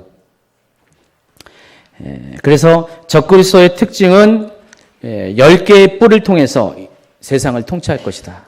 10개의 뿔은 10왕을 말하는 것이고 장차 올 10왕을 말하는 것이고 그 10왕을 통해서 세상을 통치하게 된다는 것입니다. 예수님께서 하나님부터 보내심을 받아서 이 땅에 하나님 나라를 세우려 할 듯이 적그리스도 똑같이 사탄으로부터 보냄을 받아서 사탄의 나라를 세우려 하는 것이 적그리스도의 사명이에요. 그러니까 예수님께서 그리스도의 일을 하기 위해서 성령의 권능, 기름 부음을 받은 것처럼 적그리스도 역시 사탄으로부터 권능을 받게 됩니다. 계시록 13장 2절에 보니까 내가 본 짐승은 표범과 비슷하고 그 발은 곰의 발 같고 그 입은 사자의 입 같은데 뭘 묘사해요? 아까 다니엘 7장에서 본 네 짐승의 특징을 다 갖고 있죠. 용이 자기의 능력과 보좌와 큰 권세를 그에게 주었다 그랬어요. 사탄이 적그리스도에게 자기의 능력, 사탄적인 능력과 또 세상을 다스릴 그 권세를 보좌를 주었고 또 그런 권세를 주었다 이렇게 설명을 하고 있어요. 그래서 적그리스도는 사람의 모습으로 오게 됩니다. 예수님처럼 사람의 모습으로 육신을 갖고 오는데 예수님과 마찬가지로 적그리스도 또한 신적인 능력을 갖고 오는 존재가 될 것입니다. 그래서 모든 면에서 적그리스도는 진짜 그리스도이신 예수님을 카피해요. 다 모방을 해요. 방식이 똑같아요. 예수님처럼 똑같은 방식으로 하면서 세상을 사탄의 나라로 만들어가는 그런 역할을 하게 된다는 것입니다. 자, 여기까지가 성경에서 말하는 마지막 때와 마지막 때에 등장할 적그리스도에 대해서 설명을 하고 있어요. 특별히 다니엘서를 중심으로 계시록과 비교해서 제가 여러분에게 설명을 했습니다.